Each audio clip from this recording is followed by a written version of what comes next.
Post میں ہم آپ کو سورہ انبیاء پڑھنے کے فائدے بیان کریں گے اور مزید آپ کو یہ بھی بیان کریں گے کہ سورہ انبیاء آپ نے کس ٹرم اینڈ کنڈیشن پر تلاوت کرنی ہے۔ آپ دیکھ رہے ہیں یوٹیوب چینل آن لائن استخارہ آن فون اور میں ہوں آپ کا ہوسٹ رانا ظفر حسین۔ عزیزان محترم، سورہ انبیاء قرآن مجید کے 17واں پارہ میں اپنا شان نزول رکھتی ہے اور اس سورہ کی ٹوٹل 112 مقدس آیات ہیں۔ اہل علم بیان فرماتے ہیں کہ سورہ انبیاء کی کثرت کرنے والا انسان دنیا داری کے ہر معاملے میں کنٹرول اور گرفت حاصل کرتا ہے۔ وہ انسان دنیاوی حجات سے بے پرواہ ہو جاتا ہے، ہر بندش ٹوٹ جاتی ہے اور وہ انسان ہر طرح کی روحانی اور جسمانی بیماری سے بھی نجات پاتا ہے۔ بے شک یہ فیض میرے مالک کے پاک کلام کا ہے، جس کی برکت سے آپ وقت کے سخی، وقت کے غنی، صاحب مال، صاحب جلال اور صاحب نصاب بن جاتے ہیں۔ اس لیے آج ہم آپ کو اس وظیفہ کا مکمل طریقہ دورانیہ اور تعداد کے بارے میں بتائیں گے۔ اس لیے تمام تر اہل ایمان سے ہم توجہ کی بھرپور گزارش کرتے ہیں۔ عزیزان محترم، سورہ انبیاء کا وظیفہ آپ نے 2 رکعت صلاۃ الحاجت نفل اور حسب طفیف صدقہ دے کر ہی شروع کرنا ہے۔ یاد رہے، قرآنی وظائف کو ہمیشہ صدقہ دے کر ہی شروع کیا جاتا ہے۔ یہ صدقہ آپ نے کم یا زیادہ کی شرط پر صاحب ضرورت کو تلاش کر کے ہی دینا ہے۔ نمبر 2، سورہ انبیاء کا وظیفہ ایک پر اثر کرشماتی اور جلالی نوری عمل ہے، اس لیے آپ نے یہ وظیفہ خاص تنہائی میں کرنا ہے تاکہ آپ کی توجہ اپنے مقصد سے غافل نہ ہونے پائے۔ نمبر 3، سورہ انبیاء کا وظیفہ آپ نے صاف ستھرے کپڑے پہن کر اور خاص خوشبو لگا کر ہی کرنا ہے۔ کوشش رہے دوران وظیفہ وہ خوشبو پاس رکھی جائے اور ہر بار ضرورت پر صرف وہی خوشبو استعمال میں لائی جائے۔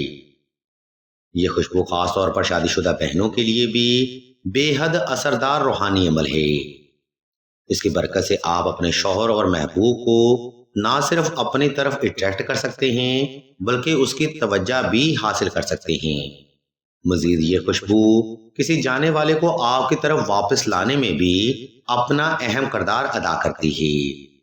محترم سامعین، سورہ انبیاء کی یہ فضیلت آج تک آپ نے کسی بھی صاحب علم فرد یا کتاب میں دیکھی یا سنی نہ ہوگی۔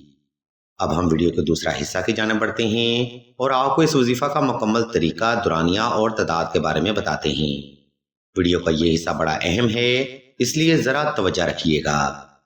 ناظرین محترم، اوپر بیان کردہ ترتیب کو فالو کرتے ہوئے آپ نے کسی بھی وقت کسی بھی مقام پر تنہائی کا خاص انتظام کر لینا ہے۔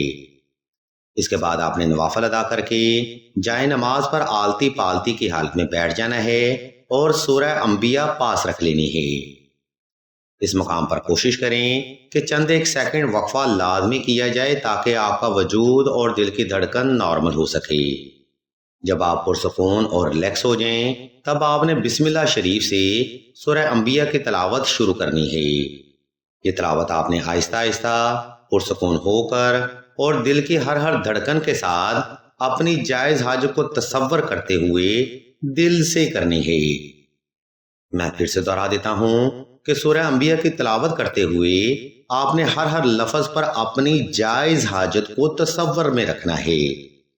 جب یہ تلاوت محبت کے ساتھ تمام ہو جائے تب آپ نے اللہ مالک کی بارگاہ میں ایک لمبا سجدہ حاجت ادا کرنا ہے، جس میں آپ نے اپنی جائز حاجت کو اللہ کے حضور بڑے ادب اور عاجزی سے رکھنا ہے۔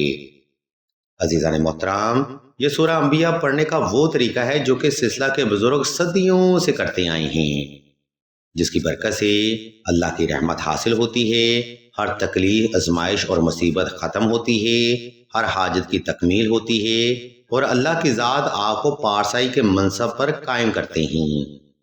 عزیزان محترم، یہ وہ روحانی فضائل ہیں جو کہ آج تک آپ نے کسی بھی صاحب علم سے سنے تک نہ ہوں گے۔ سلسلہ اسم اعظم کو یہ اعزاز بھی حاصل ہے کہ سلسلہ نہ صرف آپ کو وظائف بتاتا ہے بلکہ اس کی ترتیب بھی وقت کی اور ٹرم اینڈ کنڈیشن کے اعتبار پر سمجھاتا ہے۔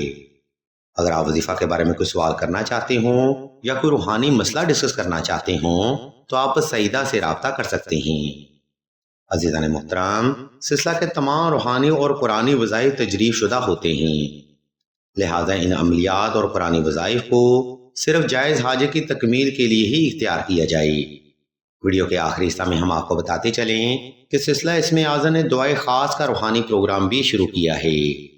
دعا کا یہ خاص پروگرام ایسی بہنوں کے لیے ہے جو کہ محبت کی بندش، رشتہ کی بندش یا نصیب کی بندش کا شکار ہیں۔ اگر آپ بھی اپنی زندگی میں ایسے الجھے ہوئے معاملات کا سامنا کر رہے ہیں تو بغیر دیر کیے کمنٹ سیکشن میں اپنا نام اور اپنا مسئلہ بیان کر دیں۔ سلسلہ کے بزرگ انشاءاللہ آپ کے لیے دعائیں خاص بھی کریں گے اور بہترین روحانی علاج بھی تجویز فرمائیں گے۔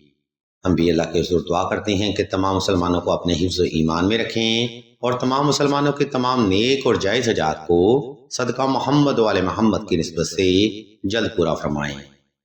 آمین ثم آمین یا رب العالمین۔